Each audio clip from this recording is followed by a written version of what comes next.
keep playing small, even after reading the books, saving the quotes, and telling yourself I have so much potential. What if you could unlock more progress by believing less and acting more? In this video, I'll share 6 research-backed mindset shifts from psychology that break the one everyday belief blocking your potential, so you finally start showing up like the person you know you can be. I discovered this when I realized my lack of discipline wasn't the real problem. The real problem was a belief I repeated all day. That's just not me. And every time I said it, I unconsciously proved it true by quitting early. Research on mindsets shows beliefs shape what you attempt, how long you persist, and how you recover from failure. Stanford resources on growth mindset explain how viewing ability as developable changes how you approach challenges.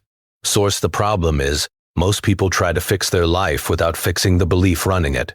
By the end of this video, you'll know exactly how to replace that belief with a simple system that turns potential into results. Let's dive in. Now, here's where it gets interesting. The most dangerous belief isn't "I can't," it's "that's not who I am," because it sounds final. It shows up as identity labels. I'm lazy, I'm not disciplined, I'm not confident, I'm not a morning person.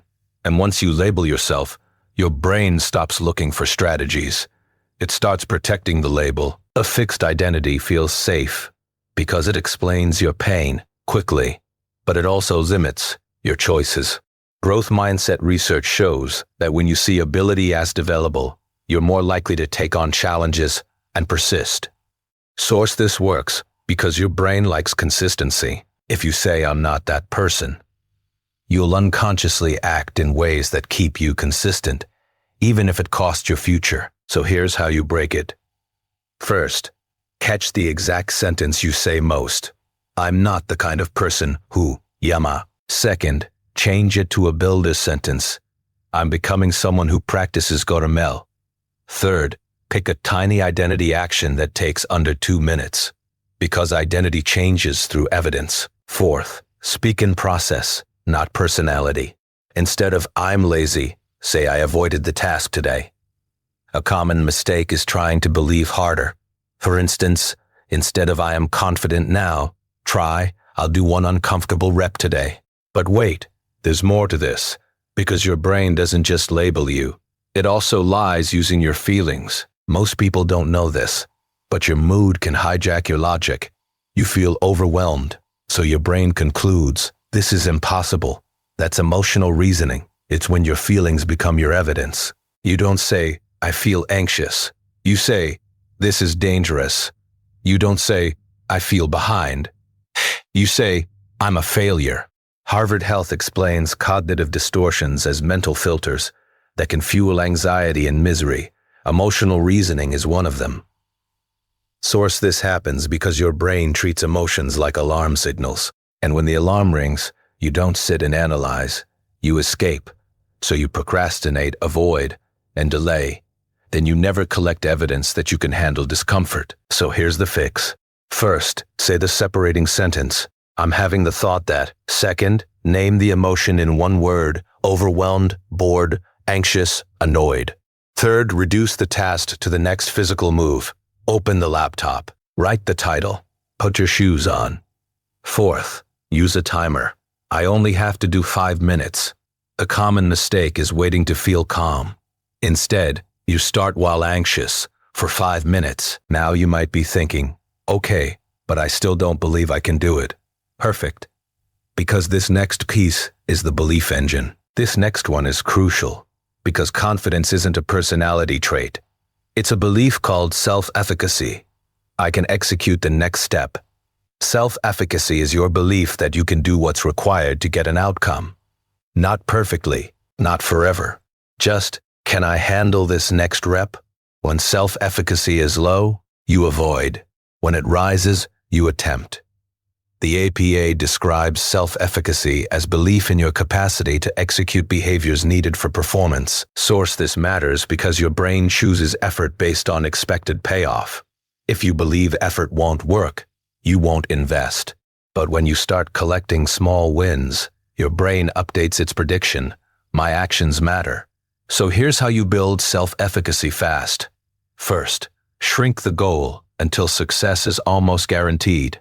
2 minutes, 1 page, 1 rep. Second, track proof daily, 1 check mark per day you showed up.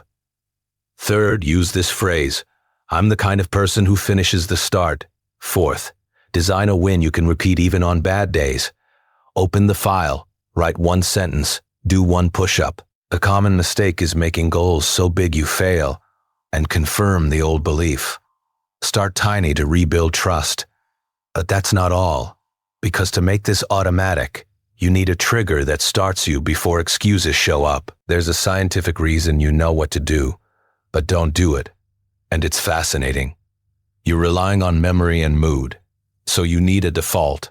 If then planning is simple, if X happens, then I do Y. If I make coffee, then I write 2 sentences. If I sit at my desk, then I work for 2 minutes. If I put on my shoes, then I walk for 5 minutes. It removes decision-making in the moment. Your cue appears, and you act. Research by Gallwitzer and Brandstetter on implementation intentions shows that linking behavior to a clear cue helps people follow through, especially when starting is the hard part. Source: this works because your brain loves shortcuts. When you pre-decide, you don't negotiate. You just run the script. So here's how you apply it. First, pick 1 habit you want: writing, workout, studying, cleaning. Second, choose a reliable cue: time, location, or after an existing habit. Third, make the action tiny: 2 minutes, not 2 hours.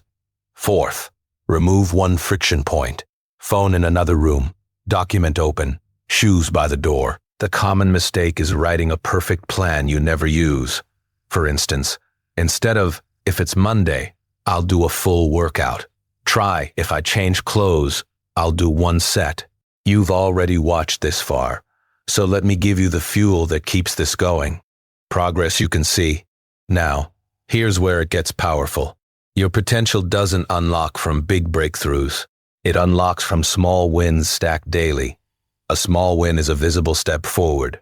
1 page read, 1 email sent, 5 push-ups, 1 paragraph written. It's not impressive until it becomes consistent. Consistency turns small wins into identity. And Teresa Amabe and Stephen Kramer describe the progress principle. Making progress, even minor progress, can boost motivation and performance. Source: this matters because your brain needs evidence that effort creates movement. When you see progress, you feel safer continuing. When you don't, your brain labels it pointless and tries to protect you from disappointment. So here's how you apply it. First, set a minimum daily win. 5 minutes counts. Second, track it visually. Calendar X's, checklist, or a proof jar. Third, do a 30-second review. What moved forward today? Fourth, celebrate starts. A check mark, a small fist pump, a quiet done. The common mistake is only celebrating outcomes. For instance, instead of, I'll be proud when I'm successful, try, I'm proud I did today's rep. But wait, there's more, because many people sabotage their potential with something that feels like motivation but isn't. Self-attack. This next one is crucial, because if your internal voice is a bully, you won't risk growth. You'll protect yourself by quitting early. Self-compassion means treating yourself like a coach instead of a judge, especially after mistakes. It's not letting yourself off the hook. It's giving yourself a stable mindset so you keep trying instead of spiraling. Research on self-compassion and procrastination suggests self-compassion can play a role in the procrastination-stress relationship, reducing the harsh self-criticism that fuels avoidance. Source: this works because shame makes you hide. Compassion keeps you in the game. And staying in the game is how potential becomes skill. So here's how you apply it. First, when you slip, say, okay, that happened. What's the next tiny step? Second, use the friend test. What would I say to a friend in this situation? Say that to yourself. Third, shrink the restart. 60 seconds of action counts as a comeback. Fourth, end the day with 1 line. I'm building, not proving. The common mistake is using insults as fuel. For instance, instead of, I'm useless, try, I'm learning, restart small. So if one belief has been blocking your potential, you're about to replace it with a new default. Let's quickly review what we covered today. Number 1, stop the not that person label. Number 2, don't treat feelings as facts. Number 3, build self-efficacy with proof. Number 4, use if, then to auto-start. Number 5, stack small wins daily. Number 6, use self-compassion to restart. Remember, your potential isn't blocked by a lack of talent. It's blocked by a belief that steals your attempts. You have everything you need to become the version of you that feels locked away. The only difference between stuck you and growing you is a tiny action you repeat until it becomes normal. Don't wait until another year passes and you're still saying, "I'll start soon." Start with the easiest first step today. Write 1, if-then plan, and do 2 minutes. I promise you, 7 days from now, you'll trust yourself more.